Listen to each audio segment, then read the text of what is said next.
خلفائے راشدین عام طور پر تو ہم کہتے ہیں حضرت ابو بکر، حضرت عمر، حضرت عثمان، حضرت علی. میں نے اپنی ذاتی رائے، حقیر سی رائے عرض کی ہے، اس میں حضرت حسن کا دور بھی شامل ہونا چاہیے 6 مہینے کا.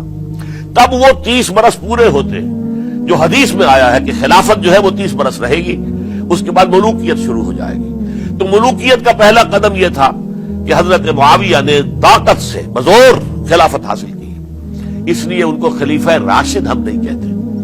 البتہ یہ ضرور ہے کہ ان کا دور بہت پرسکون دور تھا. البتہ جب 10 برس گزر گئے حضرت معاویہ کے دور حکومت کو، اب میں یہاں لفظ خلافت کی بجائے دور حکومت استعمال کر رہا ہوں جو کہ خلافت راشدہ سے ذرا اس کا فرق واضح ہو جائے. تو اس وقت ایک اور صحابی، جلیل القدر صحابی مغیرہ ابن شعبہ رضی اللہ تعالی عنہ، وہ حضرت معاویہ کے پاس آئے اور انہوں نے یہ کہا کہ دیکھیے، اگر آپ نے اپنے بعد اپنا جانشین نامزد نہ کیا تو ہو سکتا ہے پھر فسادات پیدا ہو جائے، پھر مختلف لوگ خلافت کا دعویٰ لے کر کھڑے ہو جائیں، پھر خانہ جنگی ہو جائے. 5 برس کی خانہ جنگی میں 1 لاکھ سے زیادہ مسلمان شہید ہو چکے ہیں، قتل ہو چکے ہیں، ہلاک ہو چکے ہیں. اب دوبارہ وہی دور نہ آ جائے، لہذا آپ اپنا جانشین نامزد کر دیجئے.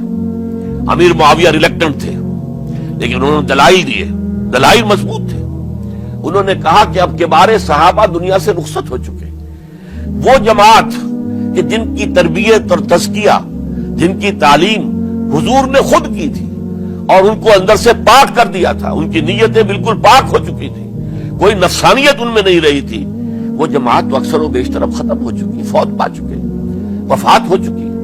لہذا اب جو ہے اکثر و بیشتر نو مسلم ہیں جو بعد کے فتوحات کے ذریعے سے اسلام لائے ہیں.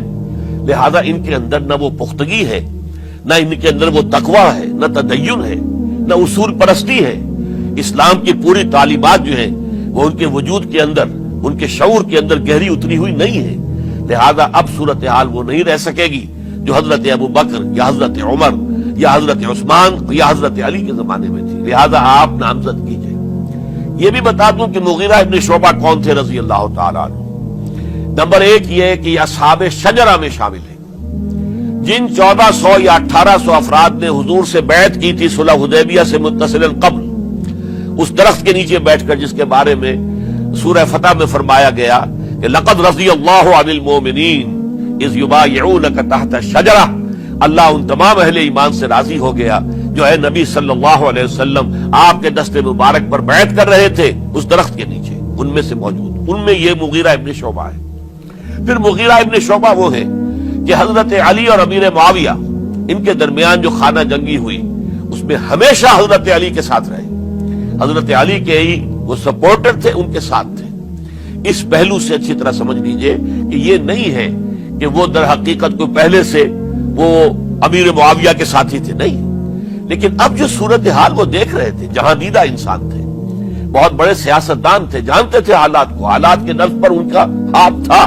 لہذا انہوں نے یہ مشورہ دیا اور پھر امیر معاویہ نے اس مشورے کو قبول کر لیا اور یزید کی ولی عہدی کا اعلان کر دیا. یہ بالکل مڈل ہے حضرت امیر معاویہ کے دور خلافت کا درمیان.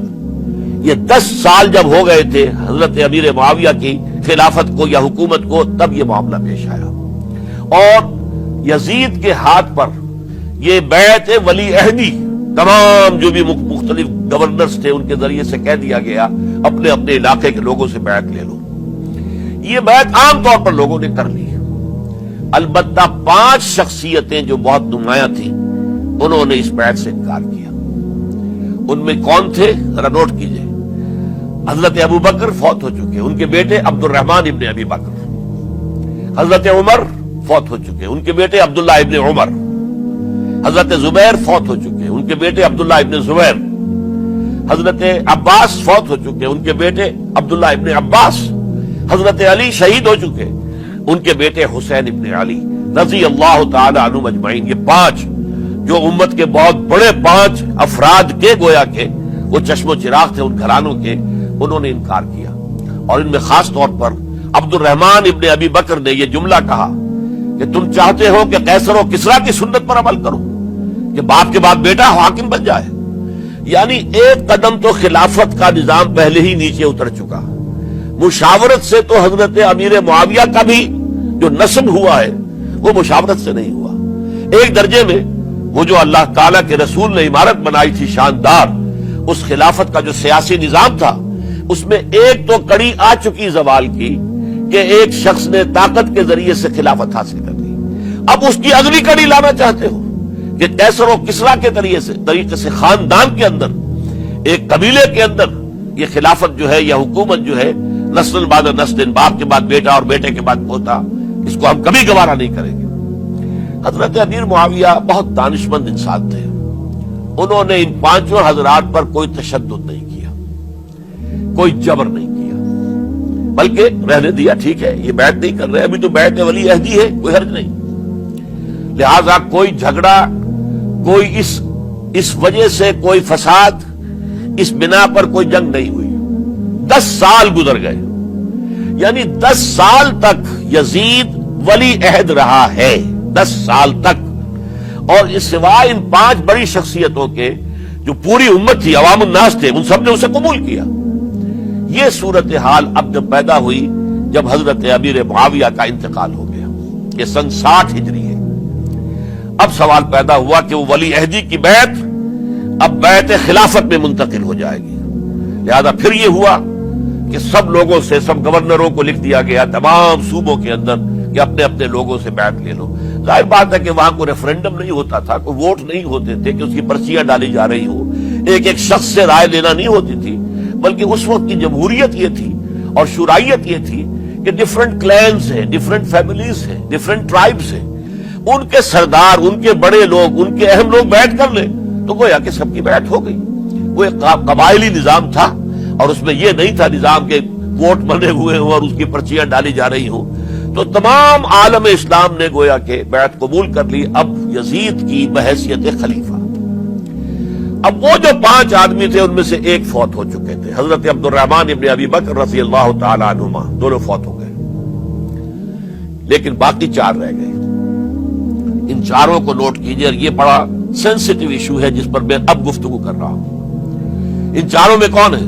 عبداللہ ابن عباس، عمر میں سب سے بڑے وہ ہیں، اور ان کی شان یہ ہے کہ انہیں حبر الامہ کہا گیا ہے، امت کے سب سے بڑے عالم، اور قرآن مجید کے وہ سب سے پہلے مفسر ہیں.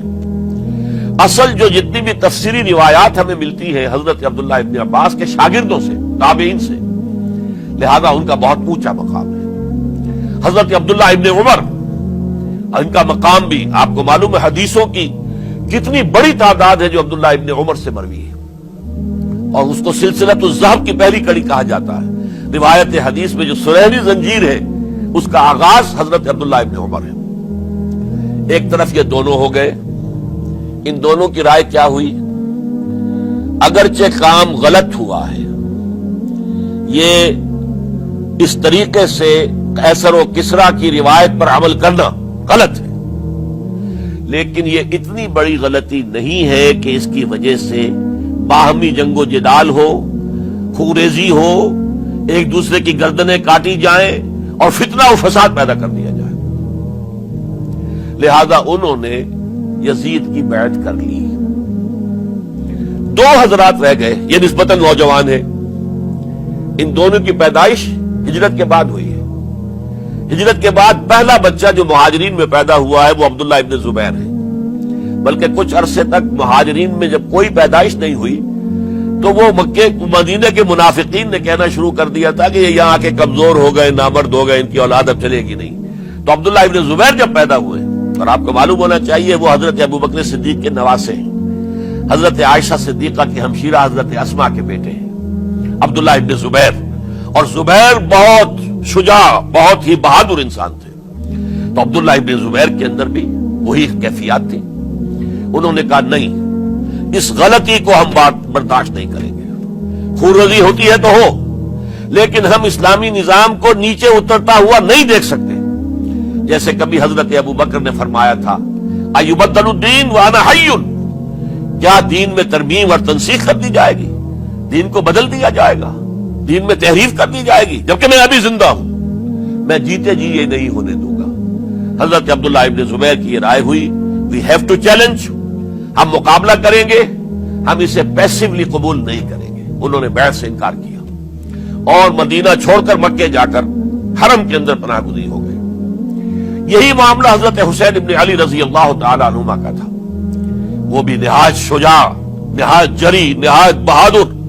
انہوں نے بھی کہا کہ یہ غلط قیصر و کسریٰ کی روایت جو شروع ہو رہی ہے، اسے ہم نے ریزسٹ کرنا ہے اور اسے ہم آگے نہیں چلنے